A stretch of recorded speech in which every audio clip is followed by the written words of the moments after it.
America மற்றும் ஈரானுக்கு இடையிலான மோதல்களை முடிவுக்கு கொண்டு வரும் ஒப்பந்தம் குறித்த அறிவிப்பு அமெரிக்க அதிபர் டொனால்டு டிரம்புக்கு மிகவும் வரவேற்கத்தக்க பிறந்த நாள் பரிசாக அமைந்துள்ளது. இருப்பினும் அந்த பரிசு இன்னும் பல சந்தேகங்களால் சூழப்பட்டே உள்ளது. இந்த ஒப்பந்தத்தை தனது சமூக ஊடக பதிவில் அறிவித்த அமெரிக்க அதிபர் டிரம்ப் ஹோர்முஸ் நீரிணை வணிக கப்பல் போக்குவரத்திற்கு திறக்கப்படும் என்றும் அமெரிக்கா தனது கடற்படை முற்றுகையை நீக்கும் என்றும் அதில் கூறியிருந்தார். எண்ணெய் மீண்டும் சுதந்திரமாக பாயட்டும் என்று அவர் ஞாயிற்றுக்கிழமை பதிவிட்டார். மேலும் முந்தைய அமெரிக்க அதிபர்கள் தோல்வியடைந்த நிலையில் தாம் ஒரு சிறந்த ஒப்பந்தத்தை எட்டியிருப்பதாகவும் அது முழு பிராந்தியத்திற்கும் அமைதி மற்றும் பாதுகாப்பை வழங்கும் என்றும் அவர் கூறினார். இவ்வகையான மிகைப்படுத்தப்பட்ட கூற்றுகள் டிரம்புக்கு புதிதல்ல. கடந்த ஆண்டு காசா போருக்கு முற்றுப்புள்ளி வைத்த ஒப்பந்தத்தை அவர் எல்லா காலத்திற்குமான அமைதி என்றும் நம்பிக்கை, விசுவாசம் மற்றும் இறைவனின் யுகத்தின் தொடக்கம் என்றும் வர்ணித்திருந்தார். ஆனால் அந்த கூற்றுகளை விட குறைவான உண்மை தன்மைதான் களத்தில் காணப்படுகிறது. இத்தகைய பெரும் ஆபத்துக்கள் நிறைந்த ஒப்பந்தங்களில் வெற்றியோ அல்லது தோல்வியோ பொதுவாக அதன் விவரங்களில்தான் அடங்கியிருக்கிறது. ஆனால் இங்கு அந்த விவரங்கள் மிகவும் குறைவாகவே வெளிப்படுத்தப்பட்டுள்ளன. அமெரிக்க துணை அதிபர் ஜே.டி. வான்ஸ் ஞாயிற்றுக்கிழமை மாலை ஃபாக்ஸ் நியூஸுக்கு அளித்த பேட்டியில் ஈரான் ஒருபோதும் அணு ஆயுதத்தை வைத்திருக்க கூடாது என்பது இந்த ஒப்பந்தத்தில் சேர்க்கப்பட்டுள்ளது என்றும் அதை அமெரிக்காவால் சரிபார்க்க முடியும் என்றும் கூறினார். இருப்பினும் யுரேனியம் செறிவூட்டலுக்கான கட்டுப்பாடுகள் எவ்வளவாக இருக்கும், தற்போது ஈரானிடம் உள்ள அதிக அளவு செறிவூட்டப்பட்ட யுரேனிய கையிருப்பு என்ன ஆகும் போன்ற முக்கியமான கேள்விகள் இன்னும் எஞ்சி நிற்கின்றன.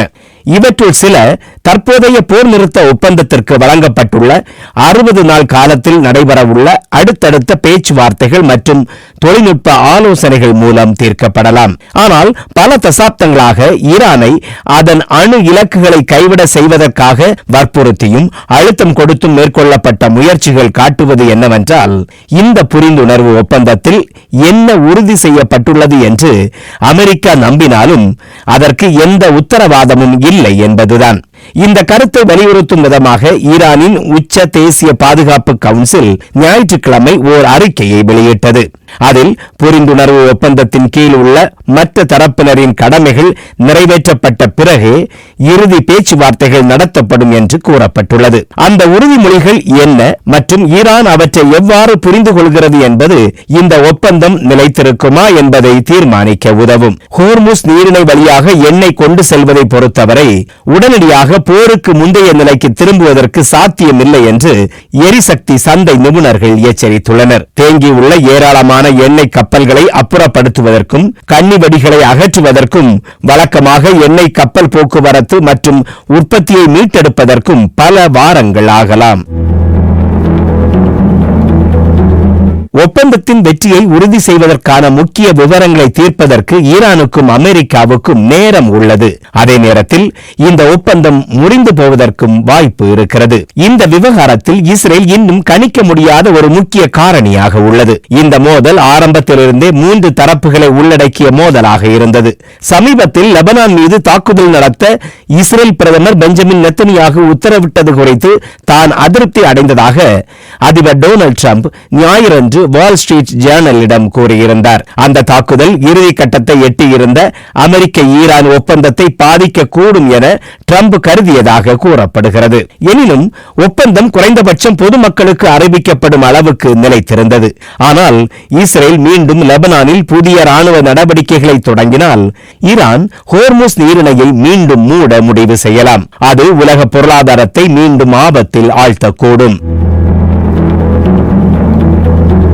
இந்த போர் காரணமாக அதிகரித்த எரிசக்தி விலைகளும் அதனால் ஏற்பட்ட பொருளாதார தாக்கங்களும் அமெரிக்க மக்களுக்கு சிரமத்தை ஏற்படுத்தியுள்ளதை ஜே.டி. வான்ஸும் ஒப்புக்கொண்டார்.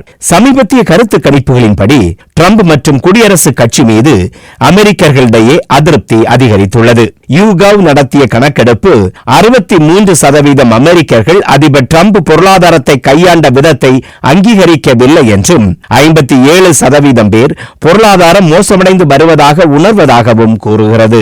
இருப்பினும் குறைந்தபட்சமாக ஞாயிற்றுக்கிழமை ஏற்பட்ட ஒப்பந்தம் தற்போதைய மோதலினால் ஏற்பட்டுள்ள சில பொருளாதார அழுத்தங்களை முற்றிலும் நீக்காவிட்டாலும் அதை குறைக்க உதவக்கூடும். பெட்ரோல் விலை உண்மையிலேயே குறைய தொடங்கினால் நிலைமை சிறப்பாக வருகிறது என்பதற்கான உறுதியான அறிகுறியாக அது அமெரிக்கர்களுக்கு தென்படக்கூடும்.